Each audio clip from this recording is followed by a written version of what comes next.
New York Telangana Telugu సంఘం నైటా ఆధ్వర్యంలో శివరాత్రితో పాటు మహిళా దినోత్సవం రెండు వేడుకలను కలిపి నైటా సంబరాలను అద్వితీయంగా జరిపారు.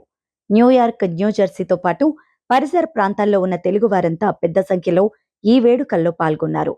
ప్రత్యేకించి ఏర్పాటు చేసిన మ్యూజికల్ కన్సర్ట్ అందర్నీ అలరించింది. భక్త కన్నప్ప స్కిట్, టీ సిస్టర్స్ నృత్య ప్రదర్శన, ఘర్షణ బ్యాండ్, అంజనా సౌమ్య, సృష్టి చిల్లాల పర్ఫార్మెన్స్ ఆహుతులను ఆకట్టుకున్నాయి. చిన్నారులు ప్రదర్శించిన కళారూపాలు, వివిధ స్కిట్లు ఆహా అనిపించాయి. మొదటిసారిగా చిన్మయి డాన్స్ అకాడమీ మరియు నవత్మన్ అకాడమీ నుంచి నైటా వేదికపై పర్ఫార్మెన్స్ ఆహుతుల్ని ఆకర్షించింది. నైటా ఆధ్వర్యంలో నిర్వహించిన సాంస్కృతిక, సామాజిక కార్యక్రమాల సమాహారంతో రూపొందించిన ప్రత్యేక నైటా సంబరాల సౌవనీర్ 2026ను ప్రముఖ ఎన్ఆర్ఐ వ్యాపారవేత్త, వితరణశీలి డాక్టర్ పైళ్ల మల్లారెడ్డి చేతుల మీదుగా ఆవిష్కరించారు.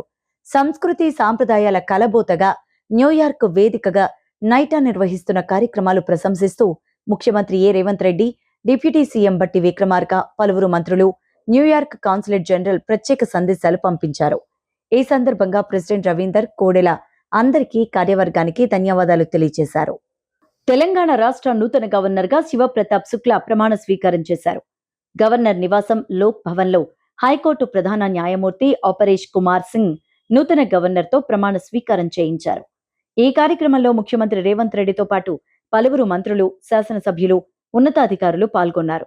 అయితే ఇతర గవర్నర్ల మాదిరిగా కాకుండా ప్రతాప్ శుక్లా తన ప్రమాణ పత్రాన్ని పూర్తిగా తెలుగులోనే చదవడం విశేషం. ఇటీవల గవర్నర్ల బదిలీ ప్రక్రియలో భాగంగా హిమాచల్ ప్రదేశ్ నుంచి తెలంగాణకు బదిలీపై వచ్చారు. హైదరాబాద్ నగరంలో కమర్షియల్ గ్యాస్ కొరత ప్రభావం రోజురోజుకు తీవ్రంగా కనిపిస్తోంది. తెలంగాణలో పౌర సరఫరాల శాఖ మంత్రి ఉత్తమ్ కుమార్ రెడ్డికి తెలంగాణ హోటల్స్ అసోసియేషన్ లేఖ రాసింది. గ్యాస్ సిలిండర్ల సప్లై విషయంలో హోటల్స్ పై విధించిన ఆంక్షలు తగ్గించాలని, హోటల్స్ ను కూడా అత్యవసర సేవలు అందించే సంస్థలుగా గుర్తించాలని హోటల్స్ అసోసియేషన్ లేఖలో విజ్ఞప్తి చేసింది. హోటల్స్ తర్వాత ఇప్పుడు ఈ సమస్య హాస్టల్స్, పీజీ వస్తువులపై కూడా ప్రభావాన్ని చూపిస్తోంది. నగరంలోని ఐటీ కారిడార్ ప్రాంతాల్లో ఉన్న హాస్టల్ సంఘం తాజాగా విడుదల చేసిన సూచనల ప్రకారం గ్యాస్ సరఫరా తగ్గిపోవడంతో ఆహార తయారీలో కొన్ని మార్పులు చేయాల్సిన పరిస్థితి. ఇప్పటికే నగరంలోని హోటల్స్ అసోసియేషన్ కమర్షియల్ గ్యాస్ సరఫరా సరిపడా లేకపోవడంతో వ్యాపారం కొనసాగించడం కష్టతరమవుతోంది. ఇక ఈ పరిణామాల మధ్య హాస్టల్స్ నిర్వాహకులు కూడా గ్యాస్ వినియోగాన్ని తగ్గించేందుకు కొన్ని కీలక నిర్ణయాలు తీసుకున్నారు. గ్యాస్, నూనె వినియోగం అవసరమయ్యే అల్పాహారాలు అయిన దోశ, ఇడ్లీ, పూరి వంటి వంటకాలను తాత్కాలికంగా పరిమితం చేయనున్నారు. పవర్ స్టార్ పవన్ కళ్యాణ్ హీరోగా రూపొందుతున్న భారీ commercial entertainer Ustaad Bhagat Singh release కు ముందే మంచి బజ్ ను క్రియేట్ చేస్తోంది. తాజాగా ఈ సినిమాకు సెన్సార్ బోర్డు నుంచి U/A సర్టిఫికేట్ లభించింది. సినిమా మొత్తం రన్ టైం 2 గంటల 29 నిమిషాలుగా ఫైనల్ అయినట్టు తెలుస్తోంది. డైరెక్టర్ హరీష్ శంకర్ తెరకెక్కించిన ఈ మాస్ యాక్షన్ ఎంటర్టైనర్ లో పవన్ కళ్యాణ్ పవర్ఫుల్ పోలీస్ పాత్రలో కనిపించనున్నారని ఇప్పటికే టాక్ ఉంది. ఇక ఈ సినిమాలో శ్రీలీల, రాశిఖన్నా హీరోయిన్స్ గా నటిస్తున్నారు.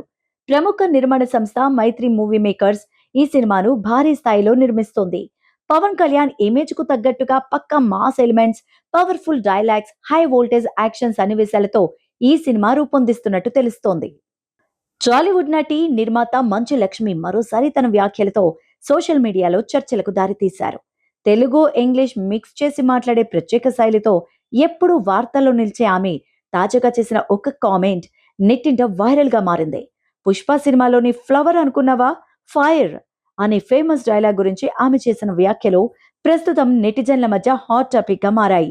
రీసెంట్ గా జరిగిన లేచింది మహిళా లోకం సినిమా ఈవెంట్ లో పాల్గొన్న మంచు లక్ష్మి ఈ డైలాగ్ గురించి మాట్లాడడం ఆసక్తిని రేకెత్తించింది.